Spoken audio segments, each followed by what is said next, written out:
Hello friends, welcome back. पिछले video में हम ग्रुप 2 सब ग्रुप 4 9 जनवरी 2017 की जो सेकेंड शिफ्ट थी उसके क्वेश्चन नंबर 12 तक कवर कर चुके थे। आज का वीडियो क्वेश्चन नंबर 13 से शुरू होने वाला है। तो चलिए देखते हैं क्या दिया था पहले प्रश्न में आज के लिए। इस आकृति में आपको एंगल एडीसी और एंगल बीडीसी दोनों रेखीय युग्म बनाते हैं। एडीसी मतलब ये वाला एंगल बी और बीडीसी मतलब ये वाला एंगल ए, दोनों ही यहाँ पर लीनियर पेयर बना रहे हैं। और इस प्रकार के सवाल में ध्यान देना, जब भी रेखीय युग्म बनता हो तो बनने वाले सारे कोण किस प्रकार के होंगे? समपूरक कोण होंगे। तो यहाँ पर समपूरक कोण होने का मतलब ये दोनों ही यदि समपूरक है तो हम ये बोल सकते हैं कि angle A plus angle B, इन दोनों का सम कितने डिग्री के बराबर होगा? 180 डिग्री। और हमें जो दे रखा था, हमें दिया हुआ था कि 2a माइनस बी बराबर 30 डिग्री है। तो हमें जो दे रखा था वो 2a माइनस 20 बराबर कितना दिया हुआ था? 30 डिग्री। तब आपको पता करना था कि एंगल बी का मान कितना होने वाला है। देखिए, यदि एंगल बी का मान निकालना है तो हमारे पास दो विकल्प है। डायरेक्ट विलोपन विधि लगा दें, फिर यहाँ पर मान रख देंगे क्योंकि कैलकुलेशन आसान हो जाएगी। ये दोनों आपस में कट जाएंगे तो यहाँ से आप बोल सकते हो कि 3a का मान किसके बराबर आएगा? 210 के बराबर। तो केवल a का मान किसके बराबर आएगा? 70 डिग्री। यदि a का मान 70 डिग्री है तो यदि a के मान को आप यहाँ रखोगे तो इस प्रकार यहाँ जाने के बाद घटने पर b की वैल्यू कितनी मिलेगी आपको? 110 डिग्री। तो आपका करेक्ट आंसर क्या आएगा? ऑप्शन नंबर सी, 110 डिग्री इस सवाल का करेक्ट आंसर होगा। अगले प्रश्न की ओर चलते हैं। Question number 14। x की वैल्यू निकालनी थी यदि ये वाला इक्वेशन इसके बराबर है तो जो हमें दिया हुआ है उसको हम सोल्व करने की कोशिश करते हैं। यहाँ आपको दे रखा था कि 5 की पावर कितनी है? 3x, और भागित लगा हुआ है मतलब बटे में लिख सकते हैं हम 5 की पावर कितनी? 4x। और यदि इन दोनों को डिवाइड करेंगे तो यहाँ से आपको मिलेगा 5 की पावर 16 और बाहर लगा हुआ है 4 रूट। यदि आप इसको देखोगे तो यहाँ से आपको पता है कि m की पावर a बटे m की पावर b, इसको हम लिख सकते हैं m की पावर a माइनस बी, मतलब गुणे में घाते जुड़ती है और भाग में घाते घटती है। तो यहाँ पर कितना आ जाएगा? 3x माइनस 4x बराबर, यहाँ से हम लिख सकते हैं 5 की पावर 16 की जगह तो 5 की पावर 16। ये इसकी पावर कितनी लगी है? रूट की पावर 4 है, इसका मतलब इसको 1/4 लिख देंगे। यहाँ से आप देख पाओगे कि 5 की पावर इन दोनों को घटाएंगे तो कितना मिलेगा? केवल माइनस का x बराबर, इसको हम लिख सकते हैं 5 की पावर 16 इंटू 1/4। दोनों नंबर आपस में कटेंगे तो यहाँ पर केवल 4 बचेगा।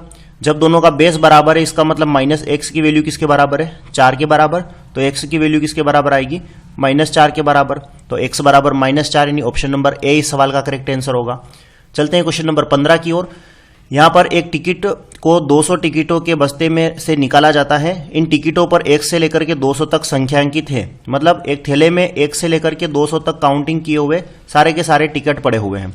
ऐसे टिकट को निकालने की प्रोबेबिलिटी बताना है जो कि एक पूर्ण घन नहीं है। पूर्ण घन नहीं है इसका मतलब वो क्यूब नहीं होना चाहिए, परफेक्ट। तो यहाँ से आप देख सकते हो हमारे पास जो टोटल कंडीशन है वो कितनी हो गई है? 1 से लेकर के 200 तक।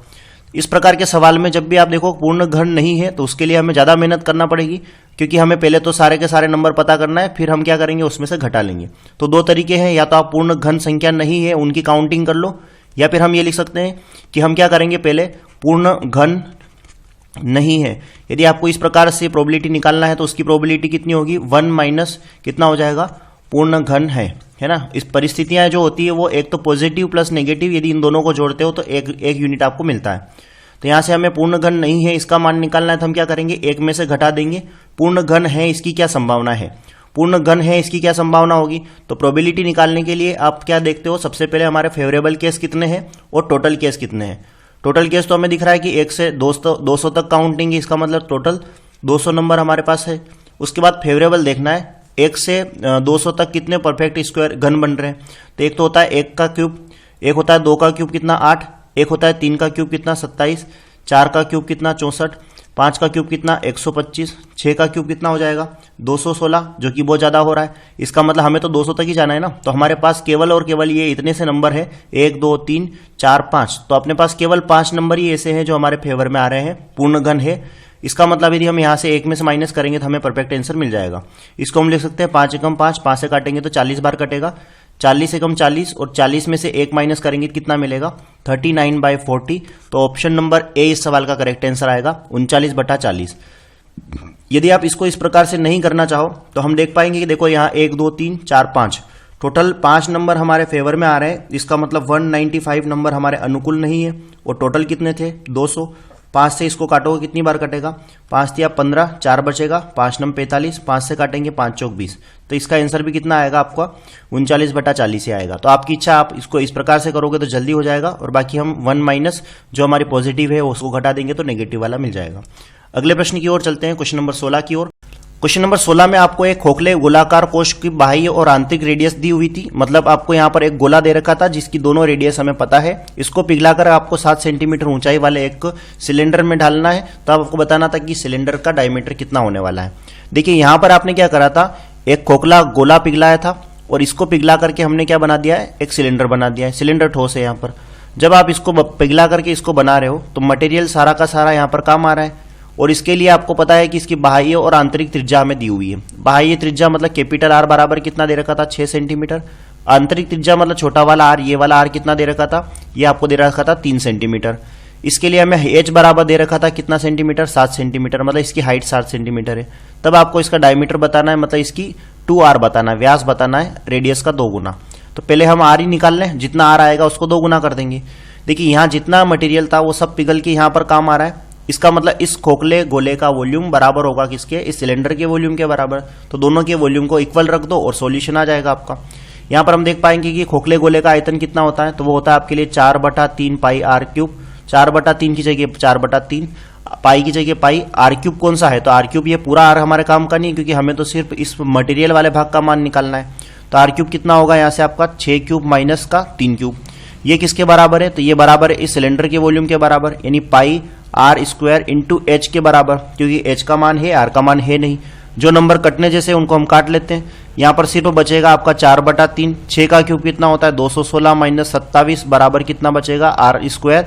और इंटू कितना चल रहा था अपना, केवल यहाँ आर का स्क्वायर चल रहा था और यहाँ पर केवल 7 चल रहा था। इन दोनों नंबर को आप घटाओगे तो 4/3 इंटू इन दोनों को घटाओ कितना मिल रहा है, 189।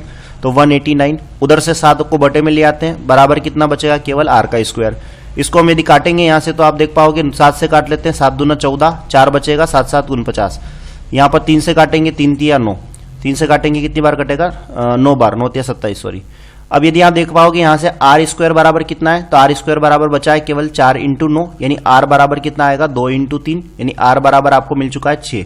यदि रेडियस का मान 6 है तो आपका डायमीटर का मान कितना आएगा 12। तो आपको निकालना डायमीटर का मान था, तो आंसर कितना आएगा 12 सेंटीमीटर। मतलब ऑप्शन नंबर बी इस सवाल का करेक्ट आंसर आएगा 12 सेंटीमीटर। अगले प्रश्न की ओर चलते हैं, क्वेश्चन नंबर 17। इसमें आपको दे रखा था कि यदि x प्लस वाई बराबर 2a है, एक्स वाई बराबर कितना है 2b है, तो a और b के रूप में x square plus y square का मान आपको निकालना है। देखिए यहाँ पर 2 चीजें दे रखी थी आपके पास, जो चीज हमें दिया हुआ है उसी को हम यहाँ पर सोल्व करने की कोशिश करने हैं। स्क्वायर वाली वैल्यू निकालना है तो हम ये जानते हैं कि यदि हम x प्लस वाई बराबर जो 2a दे रखा है, x प्लस वाई बराबर 2a दे रखा था, इस दोनों और यदि हम स्क्वायर कर दें तो इससे कुछ फायदा होगा क्या, बिल्कुल होगा, क्योंकि हमें स्क्वायर वाली नंबर मिल जाएगी। a प्लस बी का होल स्क्वायर या x प्लस वाई का होल स्क्वायर बराबर होता है x square plus y square plus 2xy बराबर, इसका स्क्वायर करेंगे कितना आएगा 4a स्क्वायर। इसके नंबर की तो वैल्यू आपको निकालना थी, इन दोनों का मान तो हमें निकालना है। तो इस दोनों के मान को हम अभी कुछ भी नहीं कर रहे हैं, x square plus y square को यहीं पड़ा रहने देते हैं। यहाँ पर हम लिख सकते हैं 4a स्क्वायर, तो यही था, ये जो नंबर है इधर आएगा तो इसका मान भी रख दें। ये इस प्लस वाले नंबर को इधर लेके आएंगे तो ये माइनस का हो जाएगा 2 इंटू एक्स वाई का मान हमारे पास कितना है 2b, तो 2 इंटू यहाँ पर हमने मान रख दिया 2b। बाकी यहाँ से आप देखोगे यहाँ पर भी 4 है, यहाँ पर 2 दूना 4 है, तो इस 4 को हम कॉमन ले लेंगे, अंदर बचेगा सिर्फ x square a square minus B. तो आपका करेक्ट आंसर क्या आएगा 4 into a square minus B, यानी ऑप्शन नंबर सी इस सवाल का करेक्ट आंसर होगा। चलते हैं अगले प्रश्न की ओर, क्वेश्चन नंबर 18। क्वेश्चन नंबर 18, इसमें आपको एक बॉक्स में 4 दर्जन आम दिए हुए हैं। 4 दर्जन आम का मतलब कितना हो रहा है 12 इंटू 4 यानी 48 नग, 48 नग आम है। इसमें से 6 आम सड़े हुए हैं, तो 6 आम हमारे कोई काम के नहीं होगी, क्योंकि हमें क्या करना है यहाँ से एक अच्छा आम चुनने की प्रायिकता निकालना है। तो हमारी जो प्रायिकता होगी, क्योंकि हमारे पास कंडीशन दे रखी थी कि अच्छा आम हो, तो प्रायिकता बराबर क्या होगी, अच्छा आम कितने होंगे 48 में से 6 आम तो खराब हो गए, इसका मतलब हमारे जो अनुकूल है फेवरेबल केस है वो कितने बचे सिर्फ 42, और बचे में बिना किसी कंडीशन के टोटल केस कितने हो रहे हैं 48। इन दोनों को यदि हम काटेंगे तो यहाँ पर आप देख पाओगे कि ये वाला ऑप्शन आंसर आ रहा है, तो हम इसको 2 से काटेंगे कितनी बार कटेगा 21 बार, 2 से काटेंगे कितनी बार कटेगा 24 बार। तो आपका करेक्ट आंसर क्या आएगा ऑप्शन नंबर बी 21/24। इसको और भी काट सकते थे लेकिन ऑप्शन ऐसा दिया नहीं है, इसलिए हमारा आंसर क्या आएगा 21/24 ऑप्शन नंबर बी। अगले प्रश्न की ओर चलते हैं, क्वेश्चन नंबर 19। इसमें आपको एक एपी की सीरीज दे रखी है जिसमें ए बराबर आपको पता है कि माइनस का 10 है, और 8वें नंबर का नंबर पता है कि वो 11 है, तो डी की वैल्यू बताना है। देखो एपी जो होता है समानांतर श्रेणी, एपी बराबर क्या होता है, इसकी जो सीरीज होती है फॉर्मेट होता है वो ए, दूसरा नंबर क्या आएगा ए प्लस डी, तीसरा नंबर पे आएगा ए प्लस 2d, उसके बाद आएगा ए प्लस 3d, और लास्ट में जब हम nवें नंबर पर चले, या 8वां नंबर दिया हुआ है तो 8वां नंबर क्या आएगा आपका, 8वां नंबर क्या आएगा आपका a प्लस 7d, और ऐसे ही हम आगे बढ़वाएंगे और लास्ट में n1 निकालना है तो a plus n-1 into D आ जाता है। तो यहां पर हमें दे रखा था कि पहला नंबर तो हमारे पास a बराबर तो -10 है, यानी इस a की वैल्यू हमें समझ में आ गई कि -10 दिया हुआ है। और 8वां नंबर जो कि दे रखा है आपको, 8वें नंबर का मान मतलब a प्लस 7d, इसका मान आपको दे रखा था कितना है, 11 है। a का मान यदि हम यहाँ पर रख दे तो -10 प्लस 7d बराबर कितना मिलेगा, 11। ये 10 उधर जाकर के जुड़ेगा तो 7d बराबर कितना मिलेगा, 21। तो d बराबर कितना मिल जाएगा, 3। ये आपको निकालना था कि d की वैल्यू बताओ, तो d बराबर क्या आएगा, ऑप्शन नंबर सी, d का मान है 3 सेंटीमीटर, 3 केवल 3, नंबर 3। ठीक है, चलते हैं क्वेश्चन नंबर 20 की ओर। क्वेश्चन नंबर 20 में आपको ये जो नंबर दिया हुआ है इसके बाद आपको m-n का मान निकालना है। तो जो नंबर आपको दिया हुआ था, जो इक्वेशन बना करके दे रखी थी, उसमें आपको दे रखा था कि 5 की पावर कितनी है, 2n प्लस 1 माइनस 5 की पावर कितना है, केवल 2n, और बटे में कितना चल रहा था, 5 की पावर 2m इंटू 2 की पावर 2 बराबर कितना चल रहा है, 1/625। यहां से आप 2m को कॉमन ले लो, 2n को ऊपर वाले से, तो यहां से आप देख पाओगे 5 की पावर 2n को यदि हम कॉमन ले लेते हैं तो अंदर पे कितना बचेगा, सिर्फ 5, क्योंकि दोनों घाते जुड़ के वापस हुए आ जाएगा, माइनस कुछ नहीं बचा है, एक ही बचा है। और बटे में कितना चल रहा था, बटे में चल रहा था आपके 5 की पावर 2m, और इंटू कितना बचेगा, केवल 2 की पावर 2 मतलब कितना है, केवल 4 ही बचा हुआ है, बराबर कितना चल रहा है, 1/625। यहाँ से आप देख पाओगे कि ये भी पॉजिटिव 4 है, ये भी पॉजिटिव 4 है, दोनों आपस में कट जाएंगे। तो यहाँ से हम लिख सकते हैं 5 की पावर 2n माइनस 2m बराबर, इसको हम लिख सकते हैं 5 की पावर कितना होगा, -4, 5 की पावर -4 बराबर 625 ही आएगा। यहाँ से दोनों बेस बराबर हो गए तो हम ये लिख पाएंगे 5 की पावर 2 इंटू n-m बराबर कितना आएगा, केवल -4। इसको हम 2 से काटेंगे, कितनी बार कटेगा, ये -2, यानी हम बोल पाएंगे कि n-m का मान -2 है। इस हिसाब से हमें निकालना था m-n का मान कितना आएगा, +2। तो ऑप्शन नंबर डी इस सवाल का करेक्ट आंसर आएगा, +2। अगले प्रश्न की ओर चलते हैं, क्वेश्चन नंबर 21। इसमें आपको दे रखा था कि यदि cos थीटा की वैल्यू x/a है तब आपको इसका मान निकालना है। देखिए हमें जो मान निकालना है वो निकालना था अंडर रूट में दे रखा था x² प्लस x², इसका मान निकालो। देखिए यहां पर हम मान रख पाएंगे कब, जब हमारे पास x/a आ जाए तब। x/a मतलब यहां से हमें कुछ कॉमन निकालना पड़ेगा, तभी हम x/a का मान रख पाएंगे। तो एक काम करते हैं, ऊपर तो हमें कुछ मान रखना नहीं है, और नीचे बटे अंडर रूट में से हम यहाँ से a² को बाहर ले लेते हैं, कॉमन ले लेते हैं। तो अंडर रूट के अंदर यदि आपने यहाँ से a² को कॉमन लिया है तो अंदर बचेगा 1 प्लस x² अपॉन a²। ठीक है, बाद में यदि आप यहाँ a की जगह a रखोगे, ये a² बाहर निकलेगा तो केवल a बन जाएगा।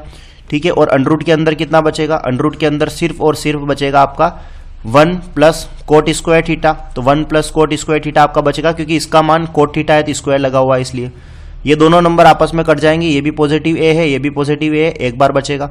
तो 1 प्लस कोट स्क्वायर थीटा बराबर कितना होता है, कोसेक स्क्वायर थीटा, वो भी अंडर रूट के अंदर। तो अंडर रूट में कितना बचा आपका, कोसेक स्क्वायर थीटा, बाहर निकालेंगे तो 1 प्लस कोसेक थीटा, और इसको सीधा करेंगे तो कितना आएगा, साइन थीटा। तो ऑप्शन नंबर बी सवाल का करेक्ट आंसर होगा साइन थीटा।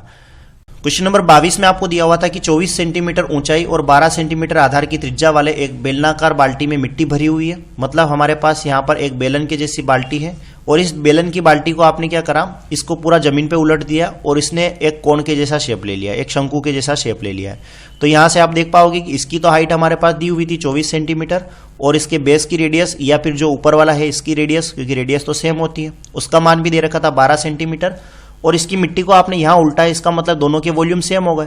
और इसकी जो हाइट है वो हाइट का मान आपको दे रखा था 18 सेंटीमीटर, तब आपको इसकी रेडियस निकालना है। तो दोनों के वॉल्यूम सेम है, तो वॉल्यूम लगा के फॉर्मूला लगा के दोनों को बराबर रख देना, आंसर मिल जाएगा। आर का मान है कितना, इसका रेडियस आपको फाइंड करना था। देखो यहाँ पर हमारे पास सिलेंडर है, इसका वॉल्यूम क्या होता है, pi r square into h. Pi की वैल्यू हम रखेंगे नहीं क्योंकि दोनों जगह है। Pi into r square, r को हमने 2 बार लिख दिया, इंटू एच का मान 24 है बराबर। इसके लिए क्या होता है 1/3 into pi r square into h. तो पाई की जगह तो पाई रहने देते हैं, आर का मान है नहीं, इंटू एच का मान तो है 18। 3 से इसको काटेंगे, 3 से कितनी बार कटेगा, 6 बार। 6 से कोई भी नंबर काट लो, 6 से काटेंगे 6 चौक 24। ये पाई और ये पाई दोनों कट जाएंगे। आर का स्क्वायर बराबर कितना है, 12 इंटू 12, यानी 12 का स्क्वायर केवल 12, और यहाँ पर 4 का स्क्वायर मतलब केवल 2। तो आर का मान कितना आ जाएगा यहाँ पर, केवल आपका 12 दूना 24, यानी ऑप्शन नंबर बी सवाल का करेक्ट आंसर आएगा 24 सेंटीमीटर। चलते हैं क्वेश्चन नंबर 23 की ओर। इसमें आपको दिया हुआ था कि एक त्रिकोण यानी एक ट्राइंगल है हमारे पास एबीसी की, तीनों भुजाओं की लंबाइयां दे रखी थी। तो हमें यहां पर पता चलिए कि हमें एक ट्राइंगल बनाना पड़ेगा। उस ट्राइंगल का नाम है हमारे पास एबीसी, ए बी और सी। इसकी तीनों साइड हमारे पास है कितनी, 8 सेंटीमीटर, 4 सेंटीमीटर और 6 सेंटीमीटर। ये हम मान लेते हैं ए बी, ये वाली 8 है, ये 4 है और ये 6 सेंटीमीटर है। आगे दे रखा था एक पी क्यू आर और एबीसी दोनों क्या हो गए, समरूप हो चुके हैं। तो एक और ट्रायंगल बनाना पड़ेगा, ये पी क्यू आर है, क्योंकि एबीसी जिस प्रकार बनाया है उसी हिसाब से हमें यहाँ पर ये बनाना पड़ेगा पी क्यू आर। ठीक है, दोनों समरूप हो गए हैं। यदि पी क्यू आर की एक साइड कितनी है, 24 सेंटीमीटर है, इस पी क्यू आर की एक साइड हमें पता चल गई कि 24 सेंटीमीटर होने वाली, कोई भी साइड हो सकती है 24 सेंटीमीटर। तब आपको इस ट्राइंगल पी क्यू आर का संभावित सबसे बड़ा पेरीमीटर आपको निकालना है कि सबसे बड़ा परिमाप क्या होगा। देखो यहाँ पर साइड का रेशो हमें दे रखा है, हम इसके हिसाब से इस वाले एबीसी को देख करके पीक्यूआर की साइड को निकाल पाएंगे। सबसे बड़ा पेरीमीटर होने के लिए ये पता होना चाहिए कि साइडें भी सबसे ज्यादा बड़ी बड़ी होए। तो यहाँ पर आपको 24 सेंटीमीटर एक साइड तो पता चल गई कि इसकी कोई भी एक साइड कितनी आनी चाहिए, 24 सेंटीमीटर। तो यदि हम 8 यूनिट का मान 24 मान लेते हैं तो एक यूनिट का मान 3 आएगा। तो 8 यूनिट का मान यदि 24 मानेंगे तो एक साइड तो आ जाएगी आपके पास 24 सेंटीमीटर, एक साइड आ जाएगी आपके पास 4 या 12 सेंटीमीटर, एक साइड आ जाएगी आपके पास 6 या 18 सेंटीमीटर, जो कि बहुत छोटी छोटी है। तो इसका सबसे छोटा यूनिट वो इसके सबसे बड़े यूनिट के बराबर यदि हम मान ले 24 सेंटीमीटर, तो यहाँ पर इसका सबसे छोटा यूनिट कौन है, 4 है। तो इस छोटे यूनिट का मान 24 मान ले, तब जाकर के हमें समझ में आएगा कि इससे तो बड़ा नंबर आएगा 6 वाला और उससे भी बड़ा आएगा 8 वाला। तो यही सबसे संभावित बड़ा मान आएगा आपका। तो यदि हम 4 यूनिट का मान 24 मानते हैं तो 1 यूनिट का मान कितना आएगा, 6। ठीक है, तो हमने यहाँ पर मान लिया कि इस वाली साइड का मान तो हम मान लेते हैं 24, क्योंकि यही सबसे संभावित है। इसको मानेंगे तो फिर इससे छोटे छोटे मान मिलेंगे 4 वाले। तो यहाँ पर 1 यूनिट का मान 6 है, इस हिसाब से आप देखोगे कि इसका मान कितना आएगा, 36 सेंटीमीटर।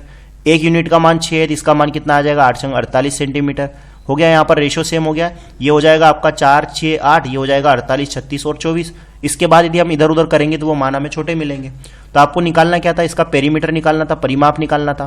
तो परिमाप में क्या करना है, कुछ भी नहीं करना है, तीनों नंबर को जोड़ दो, 48 + 36 + 24। यदि हम तीनों को जोड़ेंगे तो हमारा करेक्ट आंसर कितना आएगा, 108 सेंटीमीटर। यानी ऑप्शन नंबर बी इस सवाल का करेक्ट आंसर आएगा 108 सेंटीमीटर। चलते हैं क्वेश्चन नंबर 24 की ओर। क्वेश्चन नंबर 24 में दो संख्याओं में यदि आप 2 जोड़ देते हो तो इनका रेशियो कितना आएगा, 1/2। मान लेते हैं कि हमारे पास एक संख्या x है, दूसरी संख्या y है। आपने कितना जोड़ा, दोनों में ही 2-2 जोड़ दिया है। उसके बाद ये संख्या कितनी हो गई, 1/2। यदि इन संख्याओं में से 3 घटा देते हैं, मतलब एक संख्या x है और दूसरी y है, दोनों में से आपने कितना घटाया, 3 घटा दिया, तब ये रेशो कितना बन रहा है, 3/5। तो दी गई संख्याओं में से एक संख्या क्या होगी, ये आपको यहाँ पर निकालना था क्वेश्चन नंबर 24 में। तो देखो इस प्रकार के सवाल में तो आप डायरेक्ट कर पाओगे, क्योंकि यहाँ से आप इक्वेशन बनाना चाहो पहले वाले के लिए, तो इसको हम लिख सकते हैं 2x + 4 = y + 2। इसको हम लिख सकते हैं कितना आ जाएगा, क्रॉस गुणा करेंगे तो 5x - 15 बराबर कितना आ जाएगा, 2y - 6। यहाँ से आप विलोपन विधि लगाओगे, देखो x की वैल्यू बराबर कर लेते हैं या फिर एक और इक्वेशन बढ़ा लेते हैं, 2x - y प्लस का 2 बराबर 0। यहाँ पर हम लिख सकते हैं 5x - 2y और ये इधर आएगा तो माइनस का 9 बराबर कितना है, 0। हमें यहाँ पर निकालना था कि इनमें से एक संख्या कौन सी है। तो यदि हम दोनों ही संख्या निकालना चाहे तो दोनों निकाल सकते हैं, एक और निकालना चाहे तो एक निकाल लेंगे। आपकी इच्छा है या x को काटो या y को काटो, हम दोनों की मान निकाल लेते हैं। इसको हम लिखेंगे, x को हटा देते हैं तो कितना आ जाएगा, 10x - 5y + 5 दूना 10 बराबर 0। नीचे गुणा करेंगे, 2 का कितना आ जाएगा, 10x - 4y और -18 बराबर 0। विलोपन विधि, माइनस प्लस प्लस हो जाएगा, ये दोनों नंबर आपस में कट गए। यहाँ से -y बराबर कितना मिलेगा, केवल माइनस का 28। इसका मतलब y बराबर कितना मिला, 28। यदि y की वैल्यू 28 है तो हमें चेक करने की जरूरत नहीं, क्योंकि एक ही मान चाहिए था और एक ही आपको ऑप्शन में मिल गया है। तो y का मान कितना मिला आपको, 28। यदि x का मान निकालना होता तो ये 28 इधर रखते तो -28 और इसको दोनों को जोड़ते, -28 + 2 मतलब -26, उधर जाता तो प्लस का 26। यदि 2x का मान +26 है तो x का मान कितना आ जाता हमारे पास, 13। तो यहाँ से आप x की वैल्यू भी निकाल पाओगे और y की वैल्यू भी निकाल पाओगे। तो अभी तो फिलहाल हमारा आंसर क्या आएगा, 28। चलते हैं क्वेश्चन नंबर 25 की ओर। एक आयताकार खंड के 3 पार्श्वक फलकों के क्षेत्रफल कितने हैं, 1, 2 और 4 के रेशियो में है और इसका वॉल्यूम आपको दे रखा था कितना, 1000 घन सेंटीमीटर। तो सबसे लंबी भुजा का माप क्या है, ये आपको निकालना है। पार्श्व सतह, देखो यहाँ पर आयताकार का मतलब तीनों का क्षेत्रफल दे रखा है, मतलब वो एक घनाभ बन रहा है। ठीक है, तो यदि घनाभ की तीनों सतह का आपको यहाँ पर एरिया दे रखा है कि हम मान लेते हैं कि ये हमारा एक घनाभ बन चुका है। इसके लिए लंबाई ये है, इसकी चौड़ाई ये है और इसकी ऊंचाई ये वाली ऊपर से नीचे तक।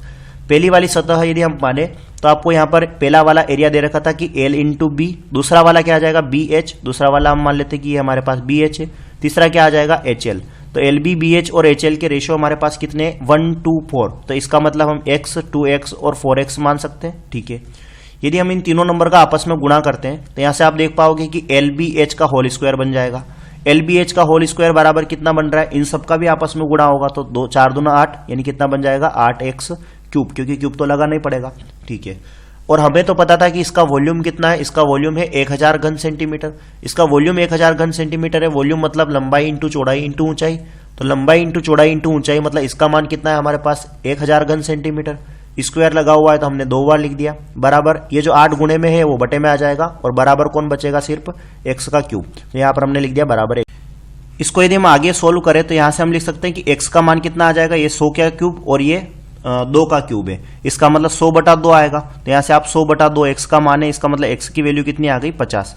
यदि x का मान 50 है तो इस अकॉर्डिंग आप देखोगे कि इस x का मान LB का मान कितना हो गया 50, BH का मान कितना हो जाएगा 100 और HL का मान कितना हो जाएगा 50 का 4 गुना मतलब 200। LB, BH, HL तीनों आ गए हमारे पास। अब हमें ये निकालना था कि इसकी साइडें कितनी है, तो यदि हम L into B into h है, इसमें हम LB का भाग लगा दें, एक बार हम LB का भाग लगा देंगे, एक बार हम BH का भाग लगा देंगे, एक बार हम HL का भाग लगा देंगे, तो हमें जो हमारे LBH के बाद बचे हुए मान है वो मिल जाएंगे। इस पहले वाले का मान कितना था आपके पास, LBH का मान कितना था 1000, तो 1000 में LB का भाग लगाएंगे यानी 50 का भाग लगाएंगे, तो LB से LB कट जाएगा, तो इसका मतलब H बराबर कितना मिलेगा आपको, LB से LB तो कट गया, H का मान निकालना है मतलब 50 का भाग लगाओ, कितनी बार जाएगा 20 बार, तो H की वैल्यू कितनी आ जाएगी 20। ठीक है, यदि हम BH से BH को काट दें तो हमें L मिलेगा और BH से BH कट चुका है मतलब L की वैल्यू कितनी आएगी, BH से मान रख रहे हैं मतलब 100 का भाग लगा रहे हैं, कितना आएगा यहाँ पर केवल 10। और अगली बार हम यदि HL से HL काट दे तो हमें क्या मिलेगा B मिलेगा, और HL से HL कटा मतलब HL का मान कितना था 200 था, तो 200 यदि हम काटेंगे यहाँ पर तो कितना मिलेगा आपको केवल 5। तो हमारे पास यहाँ पर निकला था सबसे लंबी भुजा या बड़ी भुजा का मान कितना है, तो सबसे बड़ी भुजा कौन सी है हमारे पास H, यानी ऑप्शन नंबर C इस सवाल का करेक्ट आंसर आएगा 20 सेंटीमीटर।